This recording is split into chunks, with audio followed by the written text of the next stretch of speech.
सोलापुरात मागच्या 8 दिवसांपासून सुरू असलेल्या मुसळधार पावसामुळे जनजीवन विस्कळीत। लिमई परिसरातील नागरिकांच्या घरात पाणी शिरलं। मागच्या 4 दिवसांपासून रात्र नागरिकांकडून जागून।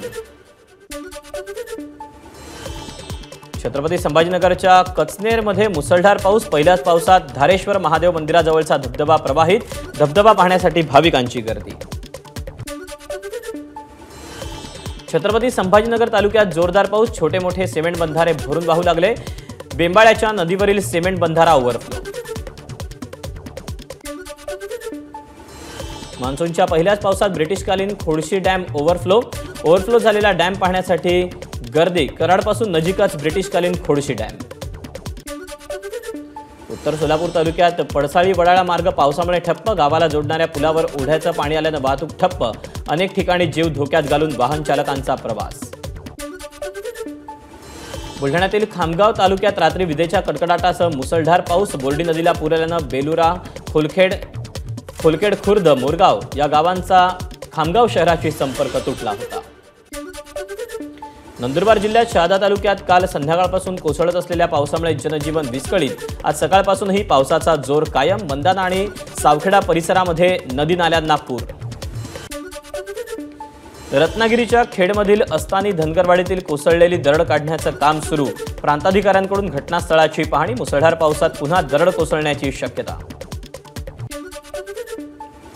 अकोला जिल्ह्यात मुसळधार पावसामुळे अकोट तालुक्यातील पठार नदीला पूर। काही ठिकाणी नदीवरील पुलाचं बांधकाम वाहूत केल्यानं नागरिकांना फटका। दक्षिण सोलापूर तालुक्यात कासेगावमध्ये मुसळधार पावसामुळे नदी नाल्यांना पूर। ओढ्याच्या पाण्यात 3 वाहून गेले, 2 बचावले, मात्र 1 जण बेपत्ता।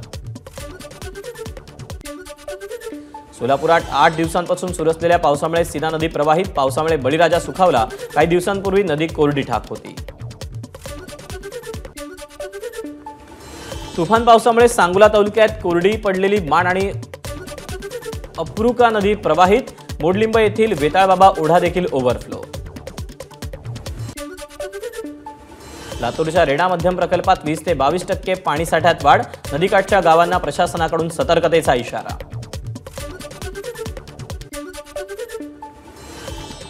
हिंगोला जिल्ह्यात काल पहिल्यांदाच वादळी वारे आणि विजांच्या कडकडाटासह जोरदार पाऊस। जिल्ह्यात सर्वदूर झालेल्या पावसामुळे बळीराजा सुखावला। पुण्यामध्ये पूर व्यवस्थापनाच्या कामासाठी 98 कोटी मंजूर। केंद्र सरकारच्या योजनेतून पुणे शहरात पूरपरिस्थिती रोखण्यासाठी दीर्घकालीन उपाययोजना केल्या जाणार असल्याची माहिती। पुण्याच्या पुरंदर तालुक्यात वाल्हा गावात शरद पवारांकडून चारा छावण्यांची पाहणी। सोलापूर जिल्ह्यात मागील 8 दिवसात 180 मिलीमीटर पाऊस। पावसाची नोंद। जून महिन्याच्या सरासरीपेक्षा 176% पाऊस। पावसामुळे खरीप पिकाला मोठा दिलासा। पुण्यातील लोणावळ्यात रात्रभर मुसळधार पाऊस। रात्रभर 106 मिलीमीटर पावसाची नोंद। साताऱ्यात म्हसवडमध्ये वास्तुशांतीच्या जेवणातून 125 जणांना विषबाधा। जेवणानंतर मळमळ, जुलाब आणि उलट्यांचा त्रास। कोल्हापूरच्या हातकणंगले तालुक्यात मिणचे गावात गोठ्यात बांधलेल्या 3 गायी चोरीला। पोलीस ठाण्यात गुन्हा दाखल। 3ही गायी मिळून दररोज 60 ते 65 लिटर दूध देत असल्याची माहिती। पावसामुळे पडलेल्या सांगलीतील 400 वर्ष जुन्या वटवृक्षाची फांदी जिल्ह्यातील गावागावात लावली जाणार। फांद्या छाटून वटवृक्ष तिथेच उभा करून ऐतिहासिक वटवृक्षाचं जतन केलं जाणार। पुण्याच्या चाकणमध्ये विजेचा शॉक लागून आई आणि 15 वर्षीय मुलाचा मृत्यू। खराबवाडी परिसरातली घटना। परिसरात हळहळ व्यक्त।